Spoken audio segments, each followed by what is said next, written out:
मैं बिन कपड़ों के बेड के साथ बंधी हुई थी। जैसे ही मुझे होश आया तो मेरा अंग अंग दर्द कर रहा था।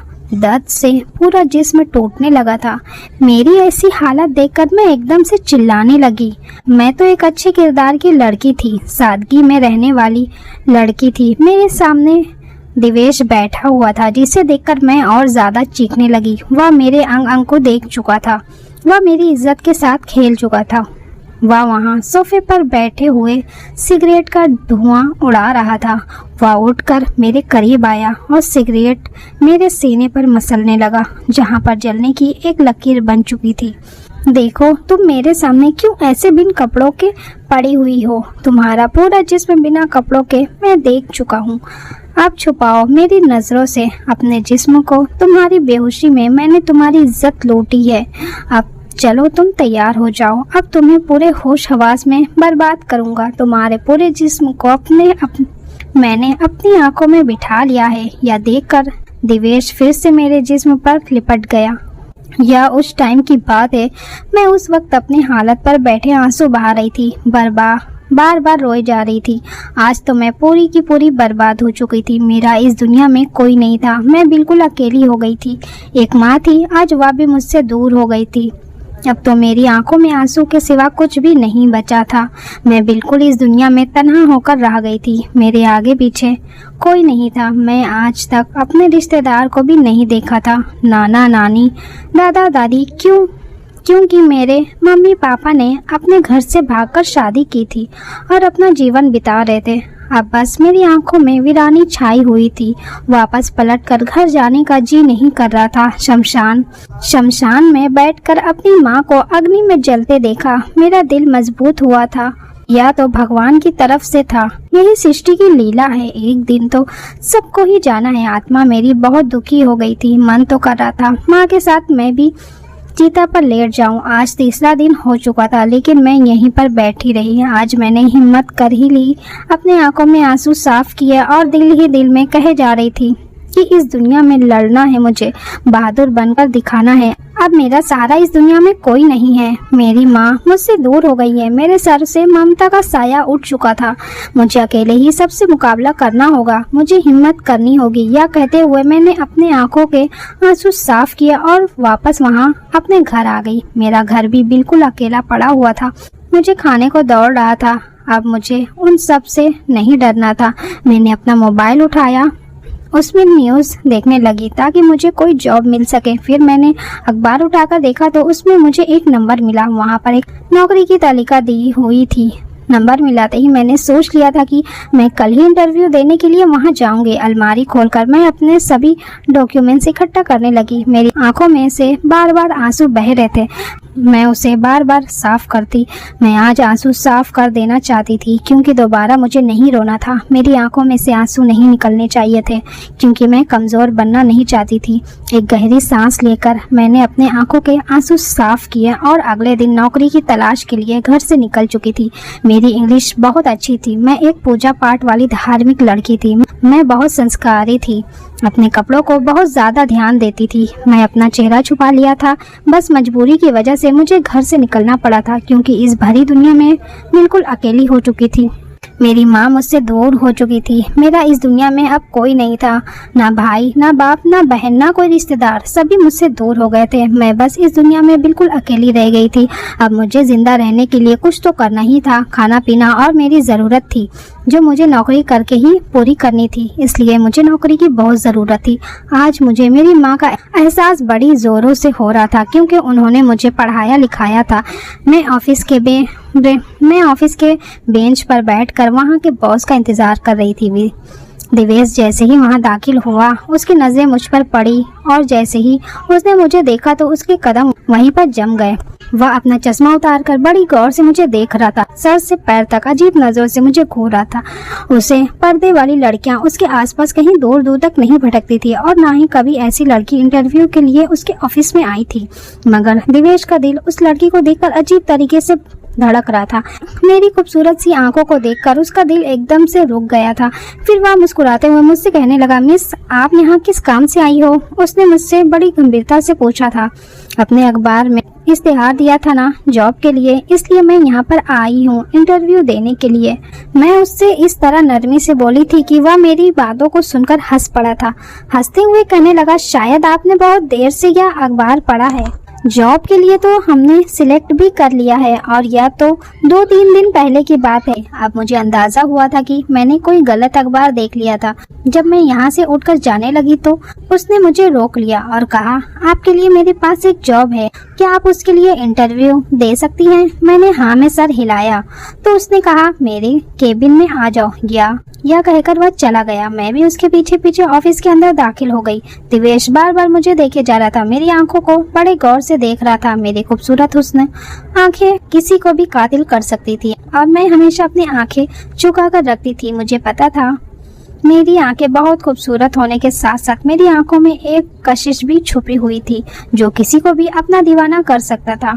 जब दिवेश मेरा इंटरव्यू लेने लगा, कुछ सवाल के बाद मुझे कहने लगा, चलिए ठीक है, आप कल से ज्वाइन कर सकती हैं। मुझे तो इस बात पर बहुत हैरानी हो रही थी क्योंकि मैंने सुन रखा था कि इतनी बड़ी कंपनी में जॉब मिलना आसान नहीं था, लेकिन यहाँ तो मुझे इतनी आसानी से सिलेक्ट भी कर लिया था। यह मेरे लिए बहुत ही खुशी की बात थी। मैं मुस्कुराते हुए दिवेश से कहने लगी, बहुत बहुत धन्यवाद आपका जो आपने मुझे इस नौकरी के लिए चुना। अगले दिन मैं ऑफिस आ चुकी थी। जो मुझे केबिन दिया हुआ था वहां पर जाकर सीधा केबिन में बैठ गई, लैपटॉप खोला, वहां पर काम करने लगी। जैसे जैसे वक्त बीतने लगा सब ऑफिस वाले यहाँ से जा चुके थे।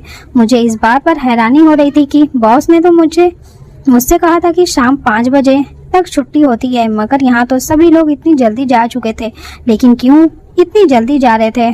शाम 5 बजे तो छुट्टी होती है ना। धीरे धीरे ऑफिस बिल्कुल खाली हो गया। दिवेश चलता हुआ मेरे पास आया और कहने लगा, मिस संजना, क्या आपको घर नहीं जाना? आप अभी तक क्यों यहाँ बैठी हैं?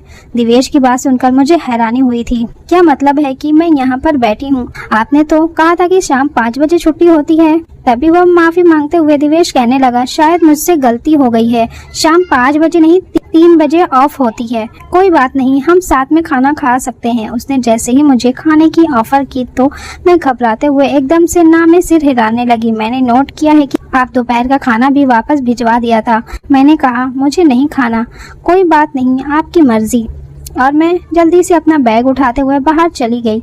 मुझे दिवेश की हरकतें कुछ अजीब लग रही थी और यहाँ पर दिवेश खड़े होकर दिल ही दिल में यह कह रहा था कि कब तक मुझसे तुम बचोगी? एक ना एक दिन तो मैं तुम्हें अपनी जाल में फंसा लूंगा। तुम मुझे पसंद आ गई हो और मैं इतनी जल्दी हार मानने वाला नहीं हूँ। मैं तुम्हें हासिल करके ही रहूंगा। वह खुद के साथ बातों में लगा हुआ था। उसके होठ पर एक शैतानी मुस्कुराहट छाई हुई थी। उसे खुद ही नहीं पता था कि वह मेरे साथ क्या करने वाला है, लेकिन उसे मैं पसंद आ गई थी।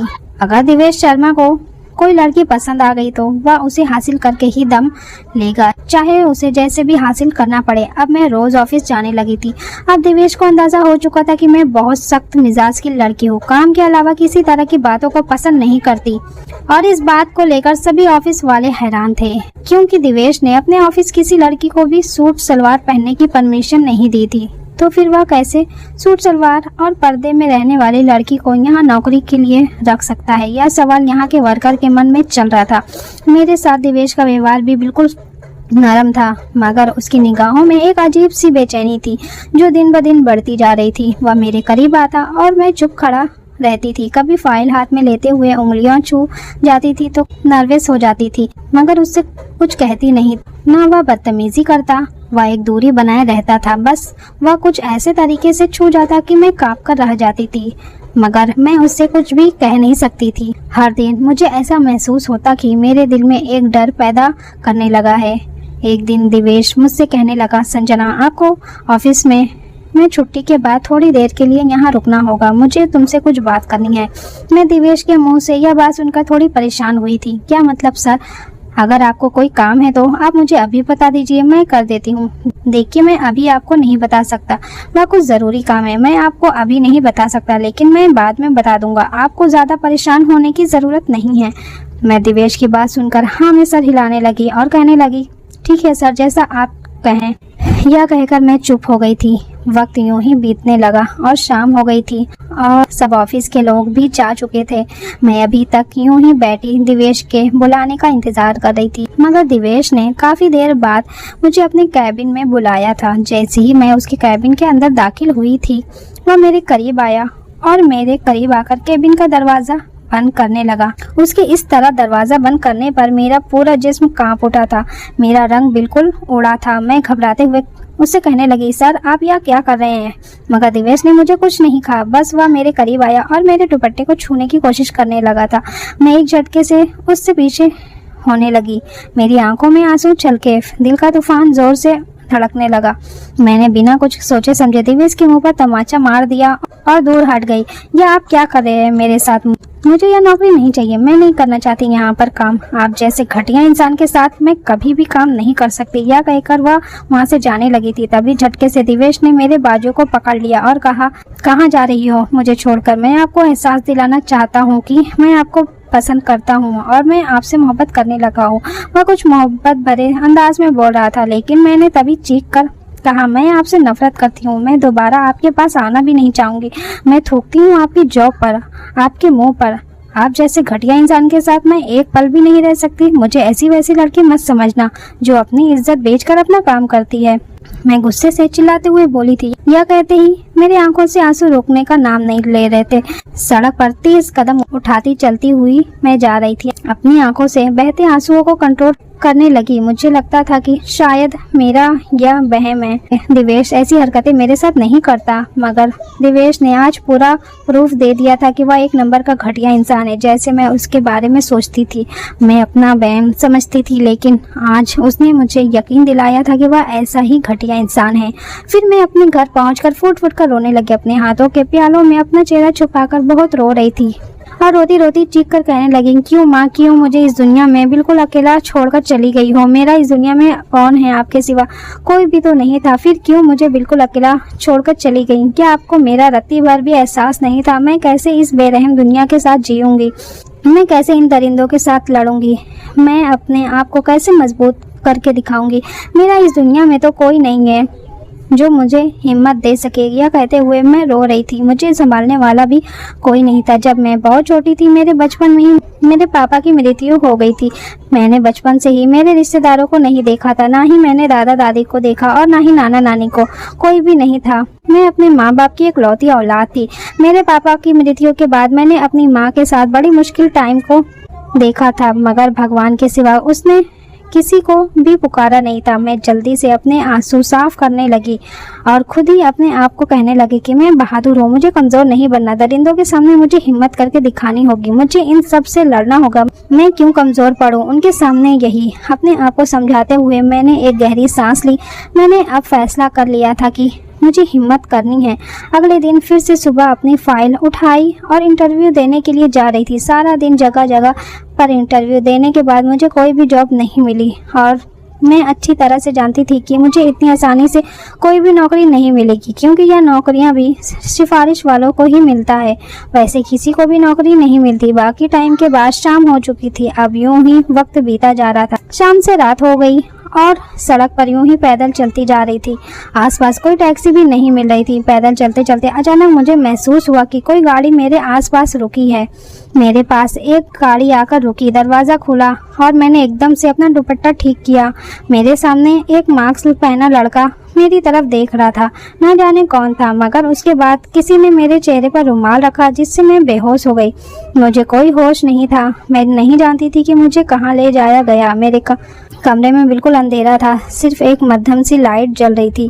मेरा जिस्म एकदम से सुन पड़ा था। मेरी आंखें जैसे ही खुली, मेरे जिस्म में दर्द की टीसें उठने लगी। मेरे पूरे बदन में ऐसा महसूस हो रहा था जैसे किसी ने मुझे मार मार कर ना जाने क्या कर दिया है। मुझसे थोड़ा सा हिलना भी मुश्किल लग रहा था। अचानक से मुझे एहसास हुआ मेरे साथ क्या हो गया है, और जैसे ही मुझे एहसास हुआ तो मैं चिल्लाने लगी और कहने लगी, कौन है, किसने मेरे साथ यह सब किया? जो कुछ भी तुमने मेरे साथ किया, भगवान तुम्हें नहीं छोड़ेगा। उसकी तुम्हें सख्त से सख्त सजा जरूर मिलेगी। मैं चिल्लाते हुए यह सब कह रही थी। चीख कर पूरा कमरा अपने सर पर उठा लिया था। जब कमरे का दरवाजा खुला, कमरे में भारी जूतों की आवाज गूंजने लगी। ऐसा लगा जैसे कमरे में कोई दाखिल हुआ है। पूरे कमरे में जोर से हंसने की आवाज गूंजने लगी। उस आवाज को मैं कैसे भूल सकती थी। कितने दिनों से मैंने बराबर आवाज सुनी थी। जब पूरा कमरा लाइटों से उजाला हुआ तो मैं हैरानी से सामने खड़े उस आदमी को देखने लगी। मैं एक महल जैसे घर में मौजूद थी और मैं अपने जिस्म को छुपाना चाह रही थी, मगर मेरे हाथ तो बंधे हुए थे। मैं अपने हाथ पांव को हिलाने की कोशिश कर रही थी, अपने आप को छुड़वा रही थी। छोड़ दो मुझे, कौन हो तुम जलील घटिया इंसान, मुझे यहाँ क्यों लेकर आए हो? मैं बराबर चिल्ला रही थी, चीख रही थी, मगर वह आदमी मुस्कुराता हुआ मेरे करीब आया और मुझसे कहने लगा कि क्या हुआ? खत्म हो गई तुम्हारी सारी अकड़, तुम्हारा घमंड, और रो रो कर तुम्हारा जी नहीं भरा? इतना घमंड था तुम्हें अपने हुस्न पर और अपनी इज्जत पर, अब तो वह भी बर्बाद हो गया। अब सब कुछ एक मिट्टी में मिलकर रह गया है। अब मेरे चेहरे को अपने हाथों से छूता हुआ बोला, लेकिन मैंने एकदम से अपना मुंह छुड़ा लिया। खबरदार जो तुमने मुझे छूने की भी कोशिश की तो, घटिया इंसान कहीं के, तुमने मेरे साथ क्या किया? मैं दिवेश को देखकर चिल्लाने लगी। वह मुस्कुराते हुए कहने लगा, क्या हो गया मेरी जान, क्यों इतना ज्यादा चीख रही हो? अभी तो मैंने तुम्हारे साथ कुछ किया ही नहीं है। अभी तो मुझे तुम्हें बहुत ज्यादा मोहब्बत देनी है, तुम पर अभी सारी मोहब्बतें लुटानी हैं। मेरे होठों को अपनी उंगलियों से सहलाता हुआ बोला था। मैंने चिल्लाकर कहा, छोड़ दो मुझे, मैं सोच रहा हूँ पहले एक बार मैं तुम्हारी इज्जत बेहोशी की हालत में लौटी है। अब तुम्हारे पूरे होश हवास में वह सब करूँगा और तुम्हें मजा चखाऊंगा। मैं क्या कुछ कर सकता हूँ तुम्हारे साथ।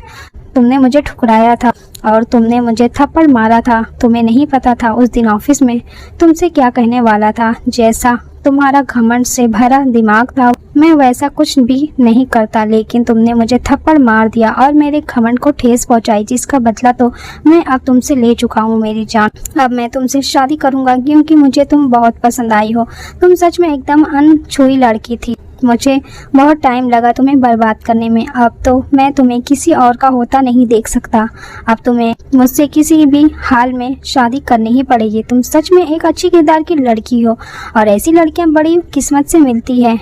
मेरे चेहरे को अपने हाथों से छूता बोला। अगले ही पल मेरे होठों को सहलाने लगा और मेरी गर्दन को दिखने लगा, जहाँ पर बहुत गहरा निशान बना था। बहुत जालिम हो ना, अब तुम्हारे होश में रहते हुए दिखाऊंगा जालिम किसे कहते हैं और वह तुम बर्दाश्त नहीं कर सकोगे। यह कहते हुए मेरी गर्दन को धीरे धीरे चूमने लगा।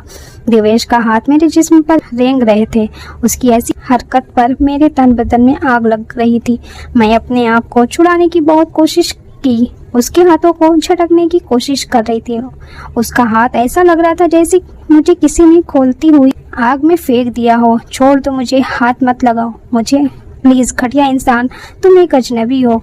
तुम मुझे क्यों छू रहे हो? अब की बार मेरी आंखों से मोटे मोटे आंसू बहने लगे। अगर मैं इतना ही घटिया आदमी था तो तुम मेरी ऑफिस में जॉब करने क्यों आई थी? इतनी मासूम बनने की क्या जरूरत थी? तुम जैसी मासूम के बारे में अच्छी तरह जानता हूँ। या कहता हुआ उसने जलती सिगरेट मेरे होठों से लगा दिया। मेरे होठ जलने लगे। अब क्या ख्याल है मेरे बारे में? उसने मेरे होठों को जलाकर फिर से वहाँ चुमने लगा। कैसा महसूस होगा जब एक ऐसे आदमी का प्यार तुम्हारे जिस्म पर पड़ेगा? तुम्हारे होश में रहते हुए मेरी मोहब्बत के लिए लड़कियां तड़पती हैं। छोड़ दो मुझे, मैं किसी कीमत पर भी हार मानने वालों में से नहीं। बराबर चिल्लाते हुए खुद को बचाने की कोशिश कर रही थी, मगर वह मेरे एकदम से ऊपर झुक गया। मैं चिल्लाने लगी। वैसे ही रेंगते उंगलियों से मेरी गर्दन पर रखता हुआ मेरे सीने तक लेकर आया था। मत करो भगवान के लिए, या जुल्म मत करो, मैं मर जाऊंगी। मेरी आंखों में से मोटे मोटे आंसू बह रहे थे। चीख रही थी, चिल्ला रही थी, मगर मेरी चीख, मेरा चिल्लाना, ऐसा लग रहा था सब कुछ बेकार चला जाएगा, क्योंकि वह आदमी दरिंदा बना हुआ था जिसे मुझ पर जरा सा भी तरस नहीं आ रहा था। जोर जोर से चिल्ला रही थी, रो रही थी, जैसे वह मेरी जान निकाल देगा। आखिर मैं बेहोशी की हालत में चली गई। दिवेश ने मुस्कुराते हुए मेरी तरफ देखा। मेरी जान, बहुत अफसोस हुआ, इतनी बुरी हालत मैंने कर दी तुम्हारी, मगर क्या है ना, तुम आराम से मेरी जिंदगी में शामिल हो जाती तो क्या ही हो जाता। तुम्हें तो अपनी जिंदगी में शामिल करने के लिए किसी से मदद भी नहीं लेनी पड़ती। ना तुम्हारे माँ बाप है, ना तुम्हारे पिता है। एक अकेली लड़की होते हुए भी इतना तुम्हारे अंदर गुरूर पल रहा है। तुमने मुझे थप्पड़ लगा दिया, इतनी औकात थी तुम्हारे अंदर, या कहते हुए एक बार फिर से मेरे बालों को सहलाने लगा। हसीन, तो तुम बहुत खूबसूरत हो, पता है। ऑफिस में तुम्हें देखने के लिए, तुम्हारी एक झलक देखने के लिए मैं तो पागल हो जाता था, लेकिन तुम अपने इस चेहरे को अपने जवानी से मुझे नहीं मिला रही थी, पर्दों में छुपा कर रखती थी और मुझे इतना बुरा लगता था। तुम्हारे इस हुस्न को मैं हमेशा अपने सामने देखना चाहता हूँ। या कहते हुए वो मेरे चेहरे को छूता कमरे से बाहर चला गया। रात का न जाने कौन सा पहर था। जब मुझे होश आया तो वह मेरे पास ही बैठा हुआ था। कब हाँ करोगी मेरी जान, कब तक यूं बगैर शादी के मैं तुम्हें छूता रहूंगा। मेरा दिल कर रहा है कि मैं कल सुबह ही तुमसे शादी कर लूं। तुम जैसे इंसान से शादी तो दूर की बात है, मैं तुम जैसे इंसान पर थूकती भी नहीं। चलो फिर कोई बात नहीं मेरी जान, फिर हर रात मैं यूं ही तुम्हारे साथ संबंध बनाता रहूंगा, फिर कैसा महसूस करोगी। वो मुस्कुराते हुए बोलने लगा और उसकी बातें सुनकर मुझे ऐसा महसूस हुआ जैसे किसी ने मुंह पर भरे बाजार में तमाचा मारा हो। मैं ना में सर हिलाने लगी। तुम नरक में जाओगे, तुम्हें बहुत बड़ा पाप लगेगा, तुम ऐसा नहीं कर सकते, तुम एक बहुत बड़े पापी इंसान हो मेरी जान। तुम तो कोई पछतावा नहीं है। और जिस तरह निडर होकर वह कह रहा था, मुझे और ज़्यादा तकलीफ होने लगा। मेरा दिल दर्द से फटता जा रहा था। चलो ठीक है, अब मैं सच बताऊं, कल तुम्हें मुझसे शादी करनी होगी। क्या मैं अपना काम शुरू करूं? वह जैसे जैसे पास आ रहा था, मैं अपने हाथों को खोलने की कोशिश करने लगी ताकि खुद को उससे बचा सकूं। मेरी जान, इन्हें बिल्कुल नहीं खोलना, या खुलने वाले स्टाइल में तो बंदे ही नहीं है। अब बताओ, मुझसे शादी करने के लिए तैयार हो? उसका शब्द अभी भी वहीं पर था। बहुत बुरे अंदाज में पूछने लगा। अब की बार उसने मुझसे इतना बेबस कर दिया था कि मैं शादी के लिए तैयार हो गई थी। ठीक है, मैं तुम्हारे साथ शादी करने के लिए तैयार हूँ, लेकिन फिर तुम मुझे छोड़ दोगे? तो मैं रोते हुए बोली। तो वह हंसने लगा। मैं भला शादी करके तुम्हें क्यों छोड़ूंगा? अगली सुबह दिवेश पंडित जी को बुला लाया। मैं चुप बैठी थी, जैसे जिंदा तो हूँ पर एक लाश के बराबर हूँ। मैं बहुत मजबूर हो गई थी। मेरा शरीर मुझसे खुद बोझ लगने लगा था। उसने मेरे पास कोई ऑप्शन नहीं छोड़ा था। मेरे साथ हमेशा 2-3 नौकरानी होती थी। शादी की रस्में शुरू हुई। शादी में सिर्फ एक जिंदा लाश बनकर सारे रस्म निभा रही थी। दिवेश तो मुस्कुरा रहा था। सबके जाने के बाद मुस्कुराते हुए कहने लगा, सिर्फ तुम मेरी हो और अब मेरी धर्म पत्नी बन चुकी हो। हर तरफ से मेरी पत्नी हो। मैं तुम पर पूरा हक रखता हूँ। हर दिन मैं तुम्हारे करीब रहूंगा। मेरे गाल को छूते हुए बोला, तुम मेरी हो और मैं तुम्हारा हूँ। यह कहते हुए मेरी आंखों में देखने लगा। अगले ही पल मेरी आंखों पर अपना होठ रख दिया। मुझे अपने बाजुओं में उठाता हुआ बिस्तर पर लाया था। आकर मुझे लिटाया। मैं रात होने का इंतजार नहीं कर सकता। तुम्हें पता है मेरे अंदर किस तरह का आग लगा हुआ है, अब बुझने से भी नहीं बुझ रहा है। मैं बहुत बेसब्र इंसान हूँ। मैं जल्दी अपना हक लेने को तैयार रहता हूँ। मैं दूर रहना पसंद नहीं करता, अपनी मनपसंद औरत से तो बिल्कुल भी नहीं। यह कहते हुए मेरे ऊपर अपना पूरा वजन छोड़ा था। अब मैं हार गई थी। सब कुछ भगवान पर छोड़कर अपने आप को उसे सौंप दिया था। अपनी आंखें बंद किए लेटी हुई थी, कभी अपनी गर्दन पर तो कभी अपने होठों पर। उसकी हैवानियत महसूस करते बेडशीट को हाथों में दबोचती लेटी थी। कमरे की लाइट बुझ चुकी थी। सिर्फ हल्का सा मेरे जिस्म पर रोशनी पड़ रहा था। एक तरफ मैं सिमटी हुई कांपती सांसों के साथ सोने की कोशिश कर रही थी। एक बार फिर से दिवेश ने मेरे करीब आ गया। मैं पीछे हटने लगी। बेड के पास बनी दीवार के साथ जा लगी। मैं उसे रोकने की कोशिश करने लगी। प्लीज, पहले मैं बहुत तकलीफ में हूँ, मैं रोते हुए बोली थी। वह रात मेरी बड़ी और परेशानी में बीती थी। सुबह मेरा चेहरा बिल्कुल बेरंग हो चुका था। नहाने खड़ी हुई तो खुद को शीशे में देखकर रो दी। आंखों में नीला, होठों पर चुप्पी, चेहरे पर हार नजर आ रही थी। ऐसा कैसे हो सकता है? मेरी जिंदगी में इतनी आसानी से यह हैवान कैसे आ सकता है? मैं तो आज तक कभी खुद को मेश्वर नहीं हुई थी। उसने क्या हाल कर दिया मेरा। अपने सूट को साइड पर करती हुई अपनी गर्दन पर बने हुए निशान देखती हुई रोने लगी। आंसू मेरी गर्दन पर बहने लगी। काफी टाइम के बाद मैं फ्रेश होकर बाहर आई। मेरा दिल तो नहीं कर रहा था कि मैं बाहर आऊं, मगर मैं एक कैद कमरे में बंद हो चुकी थी और इस कैद में वह आदमी मुझे आज़ाद रखता था। इस घर में मुझे हर जगह जाने की परमिशन थी, मगर इस घर से बाहर नहीं जा सकती थी। और यही कहता था कि तुम आज़ाद हो। यह कैद की आज़ादी थी। सुबह वह नाश्ते की टेबल पर बैठा चुप से अखबार पढ़ रहा था, जैसे कुछ हुआ ही ना हो। और मैं धीमी सी चलती हुई आई, सामने आकर बैठ गई। चलो शाबाश मेरी जान, नाश्ता करो। अभी तुम्हें बहुत ज़्यादा ताकत की ज़रूरत है। नाश्ता नहीं करोगी तो तुम्हें पता है क्या हो जाएगा, कमज़ोर पड़ जाओगी। अगर कमज़ोर पड़ जाओगी तो फिर मेरी मोहब्बत कैसे बर्दाश्त कर पाओगी। वह तो मेरे साथ इस तरह की बात करके मुझे शर्मिंदा कर रहा था। मुझे तो उसकी बातों से चिढ़ हो रही थी, लेकिन मैं मजबूर थी। उसके चुंगल में फंस चुकी थी। मेरा इस दुनिया में कोई नहीं था। आज मैं इतनी बड़ी मुसीबत में फंस चुकी थी। दिवेश मुझ पर अपनी मोहब्बत लुटाता, हर दिन मुझसे अपना हक वसूल करता। मैं तो उसकी मोहब्बत सहन करके अब थक चुकी थी। हर रात मुझे उसकी परेशानी सहनी पड़ती। दिन यूं ही बीते जा रहा था। दिवेश को मुझसे शादी किए हुए 3 महीने बीत चुके थे, लेकिन अब मेरी हालत काफ़ी ख़राब हो गई थी। मुझे तो अब चक्कर से आ रहे थे। एक रात जैसे ही दिवेश मुझसे अपना हक वसूल कर रहा था कि मैं एकदम से बेहोश हो गई। डर के मारे उसने डॉक्टर को बुलाया और डॉक्टर मेरा चेकअप करने लगे।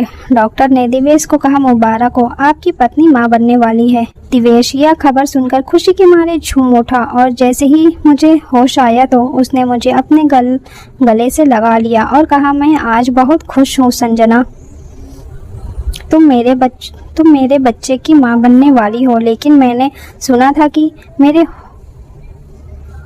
मेरे होश उड़ गए। क्या कहा तुमने? मैं माँ बनने वाली हूँ? मैं तुम्हारे घटिया खून को अपने कोख में नहीं पाल सकती। मैं तुम्हारे इस खराब खून को कभी भी जन्म नहीं दे सकती। मैं इस बच्चे को इस दुनिया में नहीं ला सकती, वह भी तुम्हारे ही तरह किसी लड़की की जिंदगी बर्बाद ना कर दे। इतना कहना था कि दिवेश मुझे बाजू से पकड़कर झंझोर दिया। कहने लगा, तुम्हारी हिम्मत कैसे हुई मेरे बच्चे को घटिया खून कहने की? मैंने तुम्हारे साथ कोई जबरदस्ती नहीं की। मैं तो तुम्हें देखते ही फैसला कर लिया था कि मैं तुम्हें अपनी पत्नी बनाऊंगा। मैं तुम्हारी पत्नी नहीं हूँ। तुमने मुझसे जबरदस्ती अपनी पत्नी बनाया है। मैं तुम्हारा बच्चा पैदा नहीं करूंगी। यह कहते ही उसने मेरे मुंह पर एक जोरदार तमाचा मारा। मैं एकदम से बेड पर पड़ गई। फिर उसने मुझसे तुरंत माफी मांगी और वहां से चला गया। अब मेरे पास आए उसे 3 दिन हो चुके थे, लेकिन वह मेरे पास बिल्कुल भी नहीं आता था। मुझे अब थोड़ी सी कमज़ोरी हो रही थी। फिर मैंने खुद ही दिवेश को कॉल की और कहा कि मेरी तबीयत ठीक नहीं लग रही है। यह सुनना था कि दिवेश जल्दी घर आया और मुझे अस्पताल ले गया। अब रोज़ दिवेश घर तो आता था, लेकिन मेरे पास नहीं आता था।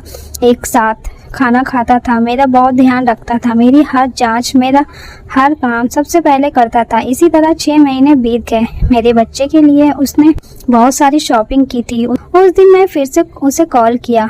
दिवेश खुश हो गया और ऑफिस से जल्दी घर चला आया और मुझसे माफ़ी मांगने लगा।